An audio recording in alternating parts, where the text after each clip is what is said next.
नमस्कार। इस बार हमारे शख्सियत कार्यक्रम में उत्तर प्रदेश सरकार के पूर्व मंत्री और भाजपा के नेता नटवर गोयल जी हमारे साथ हैं। आइए बात करते हैं इनसे और सवालों का सिलसिला जारी करते हैं।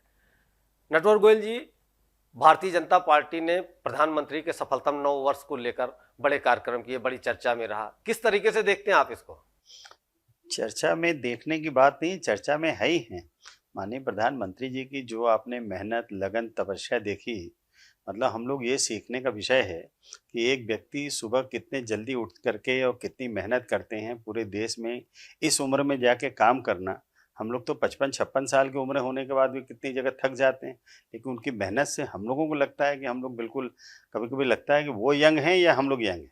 भारतीय जनता पार्टी का कहना है कि इस बार लोकसभा के चुनाव में 80 की 80 सीटें जीतनी है, लेकिन विपक्ष एकजुट होता जा रहा है। क्या लगता है भारतीय जनता पार्टी इस बार परचम लहरा पाएगी? देखिए, निश्चित तौर पे भारतीय जनता पार्टी की जो काम करने की शैली है ना, वो बहुत ही स्मूथ तरीके से, जो मैंने महसूस किया है इन लोगों के साथ काम करके। और जहाँ तक 80 सीट जीतने का सवाल है, देखिए 80 का 80 तो एक हम लोग का नारा है ही है।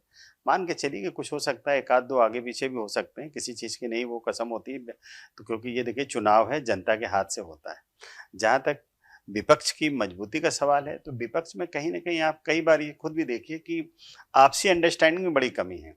कभी केजरीवाल जी मंच छोड़ के चले जाते हैं, तो कभी लालू जी कुछ बोल देते हैं, कभी ममता जी कुछ बोल देती हैं, तो कहीं न कहीं थोड़ा सामंजस्य की कमी है। ये कमी जब तक इनके अंदर में है, तब तक ये बात कहना मुश्किल होगा कि विपक्ष की एकता है। भारतीय जनता पार्टी की बात करें तो पिछले 6 सालों में कई प्रदेशों में सरकार नहीं रही है। क्या लगता है भारतीय जनता पार्टी का रुझान अब पहले से कम हो गया है? नहीं, नहीं, कम नहीं हुआ है। कहाँ कम हुआ बताइए?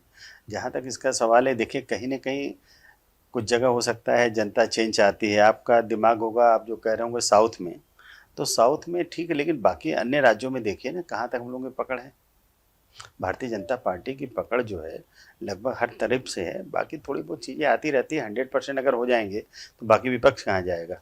2023 के अंत में कई प्रदेशों में चुनाव होने जा रहे हैं। जैसे मैं आपको बताऊं कि मध्य प्रदेश, राजस्थान, छत्तीसगढ़, तेलंगाना, मिजोरम, इतने प्रदेशों में चुनाव होने जा रहे हैं। क्या लगता है कि भारतीय जनता पार्टी चुनाव जीत पाएगी यहाँ पर? 100%, 100% जीत जाएगी, इसमें कहीं से कोई दो राय नहीं है। आप देखिए जनता की बात करिए, जनता के बीच में जाके बात करिए। आप केवल ये मत सोचिए कि जो है विपक्ष एकता और ये सब चीज़ें। देखिए भारतीय जनता पार्टी के काम करने का ढंग, देखिए आम जनता को क्या चाहिए? आम जनता को चाहिए कि देश का तरक्की हो, लोगों का विकास हो, लोगों के हाथों में काम मिले, और क्या चाहिए? वो भारतीय जनता पार्टी दे रही है ना। और भारतीय जनता पार्टी आज की डेट में आप किसको आप प्रधानमंत्री के रूप में देखना चाहते हैं? भारतीय जनता पार्टी में माननीय मोदी जी की अगर आप बात करते हैं, या और भी कई बड़े अच्छे लीडर हैं, तो आप इन लोगों को प्रधानमंत्री के रूप में देखेंगे ना, माननीय मोदी जी को देखेंगे ना। एक पर्सनल सवाल आपसे। आप एक समय में अखिलेश यादव जी के बड़े करीबी हुआ करते थे। समाजवादी पार्टी में आप सरकार में मंत्री भी रहे। फिर उसके बाद ऐसा क्या हुआ कि आपको समाजवादी पार्टी छोड़नी पड़ी और उसके बाद जो है भारतीय जनता पार्टी को नहीं, नहीं, ज्वाइन देखिए करना पड़ा? समाजवादी पार्टी छोड़ने वाली बातचीत है। देखिए करीबी निश्चित तौर पे, देखिए संबंध होना एक चीज़ है, सरकार होना, मंत्री होना वो अपनी जगह है। तो जहाँ तक इसका सवाल है, देखिए भारतीय जनता पार्टी का जो कार्य करने की जो शैली है, कहीं न कहीं देखिए भारतीय जनता पार्टी वैश्य समाज के लिए, व्यापारी समाज के लिए एक समर्पित पार्टी है। व्यापारी समाज की ही पार्टी बोली जाती है। आप अगर पीछे चले जाएँ, 25, 30, 40 साल पीछे जाएँ, तो आदरणीय अटल बिहारी वाजपेयी जी किस तरीके से छोटी-छोटी सभा करते थे। हम आपको बता दें, हमारे परिवार में करीब 1975 और 77 के दशक में कई लोग ऐसे हैं जो कि विधायक हुआ करते थे और सब जनसंघ से थे। इवन हमारे फादर इन लॉ भी जनसंघ से ही एमएलए हुआ करते थे, स्वर्गीय वेद प्रकाश अग्रवाल फैजाबाद से। हमारे भाई साहब के ससुर थे लल्लू बाबू, मऊ से हुआ करते थे विधायक, वो भी जनसंघ से। तो जनसंघ में क्यों? उसका रीज़न है। जनसंघ में क्या करते थे, ये सारे व्यापारी को शाम को इकट्ठा करना, व्यापारी चंदा देना, तो कहीं न कहीं हमारे रीढ़ की हड्डी में, या हमारी सोच में, या हमारे कर्तव्यों में भारतीय जनता पार्टी का अंश आता है। देश के प्रधानमंत्री बनारस से सांसद हैं। आप भी बनारस से ही आते हैं। मेरे को ये जानकारी है कि जब आपने भारतीय जनता पार्टी ज्वाइन की थी तब बनारस से ही ज्वाइन की थी। क्या कारण था? उसका सबसे बड़ा कारण यही था कि एक तो मैं काशी का रहने वाला हूँ, वहीं पढ़ा, वहीं पे बड़ा हुआ, वहाँ पे हमारे आज भी सारे वेलविशर दोस्त यार सारे लोग हैं ज़्यादा से ज़्यादा। प्लस काशी की धरती विश्व की प्राचीन नगरी काशी है। अच्छा एक बात बताइए, आदरणीय मोदी जी ने क्यों काशी ढूंढा, क्यों काशी सोचा? कि कहीं ना कहीं उनको लगा कि बाबा विश्वनाथ की नगरी से ही, और फिर भारतीय जनता पार्टी ज्वाइन करने के लिए जब हमको ये कहा गया कि आपको पार्टी ज्वाइन करनी है, तो वहाँ पे सुनील ओझा जी ने हमको पार्टी ज्वाइन कराया। हम अपने हजारों कार्यकर्ताओं को वहाँ बुलाए, सबके सामने सारे चीज़ें, वैश्य समाज के लोग थे, व्यापारी समाज के लोग थे। तो वहाँ काशी में, काशी की जो पवित्रता है, काशी की जो खुशी है और जो काशी का अंदाज है, वो मुझे नहीं लगता कहीं है। आप वैश्य समाज से आते हैं, वैश्य समाज के आप राष्ट्रीय उपाध्यक्ष भी हैं, बड़ी अपेक्षाएं होंगी वैश्य समाज के लोगों से आपसे, और फिर आप भारतीय जनता पार्टी के नेता भी हैं। बिल्कुल है। लखनऊ रहने का एक सबसे बड़ा फायदा क्या होता है, मैं राष्ट्रीय उपाध्यक्ष वैश्य समाज का हूँ। मैं लगातार 4 बार निर्विरोध अखिल भारतीय वैश्य समाज का प्रदेश अध्यक्ष रहा हूँ। तो जहाँ तक इसका सवाल है कि देखिए सरकार के साथ रहने से एक कहीं न कहीं हम व्यापारी समाज का, वैश्य समाज के लोगों का जो भी भला हम कर सकते हैं करते हैं और करते रहेंगे। मेरे खून में इस बात के लिए है कि कभी भी किसी भी व्यापारी समाज, वैश्य समाज के लोगों का कहीं भी कोई भी उत्पीड़न होता है तो आप समझिए 24 घंटा हमारा मोबाइल ऑन रहता है इस बात के लिए। और ईश्वर की बड़ी कृपा है कि कोई भी अधिकारी किसी भी जाकर के किसी की मदद के लिए जाके बैठ जाए, करा दे तो कोई ना नहीं करता। क्योंकि कोई हमारे पास ये कहने नहीं आता कि साहब हमको हेरोइन गांजा का लाइसेंस दिला दीजिए, शराब बेचने की दुकान खुलवा दीजिए। जो भी व्यापारी है, व्यापारी व्यक्ति बहुत ही सहनशील होता है और हम लोग ऐसे परिवार से भी आते हैं। हम वास्तविकता ये है कि हम भी व्यापारी परिवार से हैं। हमने बहुत अच्छे नज़दीक से देखा है कि किस तरीके से व्यापारी सुबह 6 बजे से अपनी दुकान खोल के बैठता है। व्यापार, एक बात समझ लीजिए भाई साहब, व्यापार ही एक ऐसी चीज़ है जो देश के विकास की रीढ़ की हड्डी है। अगर व्यापारी टैक्स न दे, व्यापारी व्यापार न दे, आप देखिए कोरोना में सबसे पहले कौन हाथ बढ़ाया? वैश्य समाज के लोगों ने। सबसे पहले अन्न लेके कौन दुकान से निकला? वैश्य समाज के लोग। वैश्य समाज के लोग पैकेट में अनाज ले लेके घर घर जाके बांटे, रेडी स्टॉक लेके बांटे, जाकर के खाना बना के, घर की औरतें, हमारे परिवार की औरतें पूड़ी बना बना के, आलू सब्जी ले लेके घर घर जाके दी, अस्पतालों में जाके बांटी। तो ये मान के चलिए कि वैश्य समाज का कोई जवाब नहीं है किसी भी जगह। आंकड़े भी बताते हैं कि वैश्य समाज अपने आप में आर्थिक स्थिति से काफी आर्थिक मजबूत स्थिति, रहता है, अगर आप और आज समाज आप की कहीं भी बात चले करें तो। जाइए, कोई भी अगर धर्मशाला उठा के देख लीजिए, स्कूल कॉलेज देख लीजिए, इवन तालाब से लेकर के, पोखरा से लेकर के, और आपका कुआं, जहाँ भी आप चले जाइए, सबसे ज़्यादा दान देने में अगर आप देख लीजिए तो वैश्य समाज है। तो वैश्य समाज का कोई जवाब नहीं। मीडिया के पास जो इनपुट आ रहे हैं कि नटवर गोयल जी को जो है भारतीय जनता पार्टी राज्यसभा भेजने की तैयारी कर रही है। देखिए, मैं भारतीय जनता पार्टी का एक सिपाही हूँ। जो जिम्मेदारी हमको दी जाएगी उस जिम्मेदारी का ईमानदारी, लगन, तपस्या से पालन किया जाएगा। और भारतीय जनता पार्टी में एक अच्छी बात यह है, अभी देखिए सामने मेयर का इलेक्शन हुआ, काफ़ी बड़े बड़े नाम आ रहे थे, लेकिन एक ऐसा नाम आया जिसको बहुत लोग नहीं जानते थे, अचानक आया। तो देखिए ये कहना भारतीय जनता पार्टी के लिए बड़ा मुश्किल होगा। लेकिन फिलहाल मैं अपनी तरफ से किसी तरह का कोई दावा नहीं कर रहा, न किसी तरह की कोई मांग की है। बाकी नेतागण जो भी चाहेंगे, जो भारतीय जनता पार्टी के लीडरों को लगेगा, जो जिम्मेदारी देना चाहेंगे, मैं उसको स्वीकार करूंगा।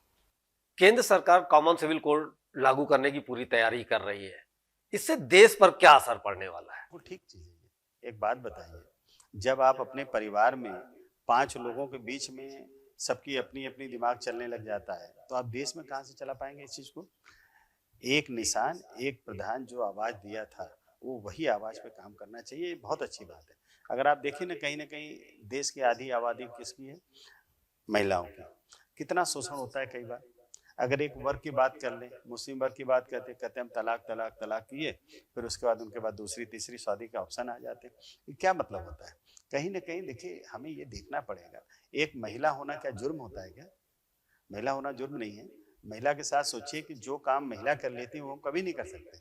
जो आज की डेट में अगर आप देखें तो ऑटो तक महिला चला रही हैं, पेट्रोल पंप पे पेट्रोल भर रही हैं, किसी भी कंपनी के रिसेप्शन से लेकर के सेल्स में चले जाइए तो महिलाओं का बड़ा योगदान। इसके बावजूद घर में जाके शाम को पूड़ी बनाना, सब्जी बनाना, सारी चीजें घर का पूरा इंतजाम करना। माँ एक ऐसा शब्द है, चाहे उसको महिला के रूप में कहिए या जो जिस तरीके से, लेकिन जो महिला का जो काम है उनको पूरा अधिकार मिलना चाहिए।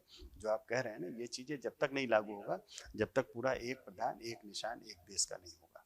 कॉमन सिविल कोड आने के बाद जो है काफी चीजें बदलती हुई नजर आई। हाँ, निश्चित तौर पे। ये एक बात आप सोचिए ना, ये सोच अगर किसी की अभी तक क्यों नहीं रही, ये सोच क्यों माननीय प्रधानमंत्री श्री योगी मोदी जी की क्यों रही? निश्चित तौर पे कहीं ना कहीं मोदी जी को लगा ना, ये आप समझिए संस्थापक जो थे पंडित दीनदयाल जी, उन्होंने उस समय एक नारा दिया था ना, माननीय प्रधानमंत्री जी जाकर के उस समय कश्मीर में झंडा गाड़ के आए थे, देखते हैं किस माई का लाल में ताकत है। तो ये बात अगर कोई चौड़े से कह सकता है तो वो श्री मोदी जी ही कह सकते हैं। गोवा में यूनिफॉर्म सिविल कोड पहले से लागू है, उसमें बड़ी खामियां भी हैं, इसीलिए जो है विपक्ष इस बात की बात कर रहा है कि इसमें पहले चर्चा होनी चाहिए। हो जाएगी चर्चा, चर्चा क्यों नहीं होगी? और चर्चा कहाँ होना है? लोकसभा में होना है, राज्यसभा में। अच्छा एक बात बताइए, कोई भी चर्चा जब तक नहीं होगी, माननीय राष्ट्रपति जो उसका बिल नहीं पास करेंगे, उस पर चर्चा नहीं होगी, तो उसका जजमेंट कैसे आएगा? तो चर्चा तो होनी चाहिए, और चर्चा होना अच्छी बात है। देखिए चर्चा होने से ही और चीजें आती है, डेवलपमेंट होता है, कोई अल्ट्रेशन है, कोई करेक्शन है, तो उसके अंदर सही हो जाएगा। देश के प्रधानमंत्री नरेंद्र मोदी मंच से गारंटी दे रहे हैं कि घोटालेबाजों को बख्शा नहीं जाएगा। बिल्कुल ठीक बात कह रहे हैं, बिल्कुल ठीक बात कह रहे हैं। और जिस तरीके से वो कह रहे हैं, क्योंकि देखिए उनके साथ एक अच्छी चीज क्या है, उनको न कोई घोटालेबाज से संबंध रखना है, न कोई संपर्क रखना है, न कुछ लेना है, न कोई देना है। तो ऐसा ही व्यक्ति ही देश चला सकता है, ऐसे ही लोग ही जांच करा सकते हैं। तो भी पिछले 9 साल की बात करें तो क्यों नहीं कार्रवाई हो सकी? जैसे मैं आपको बताता हूं, कोयला घोटाला 20 लाख करोड़, 2G घोटाला 1,76,000 करोड़, कॉमनवेल्थ घोटाला 70,000 करोड़, मनरेगा घोटाला 10,000 करोड़, व्यापम घोटाला मध्य प्रदेश में शिवराज सिंह चौहान का नाम सामने आया था। क्या हुआ? आज तक क्यों नहीं हो सकी? किसी की गिरफ्तारी नहीं हो सकी। ये आपको किसने का कुछ नहीं हो रहा है? देखिए कुछ चीजें ऐसी होती है, कुछ न्यायालय में है, कुछ चीजें जांच का विषय है। अभी जब तक चीजें कंप्लीट ना हो जाए तो आप ये थोड़ी है कि कोई जाएगा दरोगा उठा करके बंद कर देगा। सारी चीजें प्रोसेस से ही गुजर सकती है, और प्रोसेस पे काम हो रहा है, सारे अधिकारी हैं। चीजें कोई ऐसा नहीं है कि गए जनरल स्टोर की दुकान है, पार्ले बिस्कुट पैसा दिए लेके चलेगा, ऐसा नहीं होता। किसी भी घोटालेबाज को या उसको पर्दाफाश करने के लिए पूरे सारे इनपुट चाहिए, सारे वेपन्स चाहिए, सारे उनके पास। जब तक पूरे कंप्लीट डॉक्यूमेंट नहीं होगा तो कोई किसी पर ऐसे नहीं कर सकता। 2024 का लोकसभा चुनाव नजदीक आ गया है। भाजपा की वॉशिंग मशीन और मोदी वॉशिंग पाउडर की बड़ी चर्चा है।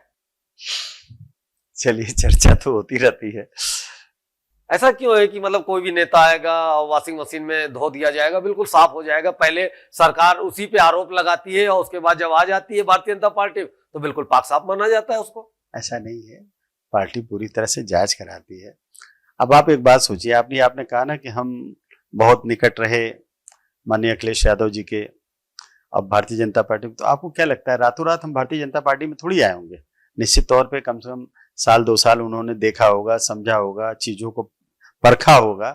अपने परिवार में एक एक सदस्य को शामिल करने के लिए भारतीय जनता पार्टी पूरी तरीके से जब तक जांच परख नहीं लेती आगे नहीं बढ़ती। और रही बात बाकी कुछ चीजें हो सकती है, जो आदमी इतना बड़ा साम्राज्य चला रहा है, इतना बड़ा काम चल रहा है, तो कहीं ना कहीं एक आध गलतियां हो सकती है। 23 जून को विपक्ष की बैठक हुई थी। भारतीय जनता पार्टी का कहना है वो विपक्ष की बैठक नहीं थी, घोटालेबाजों की बैठक थी। हाँ ठीक बात है, ठीक कह रहे हैं। ये क्या ममता जी पे आरोप नहीं है? उनके भतीजे पे आरोप नहीं है? लालू जी पे आरोप नहीं है? तेजस्वी यादव पे आरोप नहीं है? तो देखिए सवाल ये बात नहीं है, जो बात कह रहे हैं ऐसे हवा में नहीं कोई बोल रहा है। सच बात ये है कि जैसे सबको ये लगने लगा कि कहीं ना कहीं अगर मोदी जी तो कहीं ना कहीं इकट्ठा हो जाओ तो जान बचाओ। 2019 के चुनाव में भारतीय जनता पार्टी ने वादा किया था अच्छे दिन आने वाले हैं। अब विपक्ष कह रहा है कि भारतीय जनता पार्टी ने यह नहीं बताया था कि अच्छे दिन किसके आने वाले हैं। किसके क्या? जनता के आने वाले थे, जनता के हैं। एक बात बताइए, कोरोना काल के अंदर में उत्तर प्रदेश के मुख्यमंत्री ने जिस तरह से मेहनत किया, जिस तरह प्रधानमंत्री जी ने मेहनत किया, आपका संभालना मुश्किल काम था। और देश को जाकर के देखिए, वास्तविकता है कि जिस तरीके से राजकोष खोल के अधिकारियों को एकदम दौड़ा के जिस तरीके से इस छोटे छोटे लेवल पे काम हुआ है, पता है कि किस तरीके से एक एक व्यक्ति के साथ किस तरह के आदमी को भोजन से लेके सारी व्यवस्था जो देने का काम किया है, ये आपके भारत सरकार ने दिया है, उत्तर प्रदेश सरकार ने दिया है। और मोदी जी की ही एक बात थी जो आप कह रहे अच्छे दिन, अगर ये नहीं होते आज की डेट में आपको क्या लग रहा है कि इतना बड़ा जो कोरोना काल से हम लोग गुजरे हैं, ये कोई मामूली बात नहीं है। अच्छे दिन वास्तव में भारत के आए हैं। आज की डेट में विदेश नीति पे जाके देखिए, आज भारत के दूसरे देशों में कितना हमारा सम्मान बढ़ा है, जाके देखिए। तो ये कहीं ना कहीं भारतीय जनता पार्टी की एक है। तो ये थे भारतीय जनता पार्टी के नेता नटवर गोयल जी, जिन्होंने अपने सभी सवालों का बेबाकी से जवाब दिया। अब अगले प्रोग्राम में मिलते हैं किसी और शख्सियत के साथ। तब तक के लिए जय हिंद।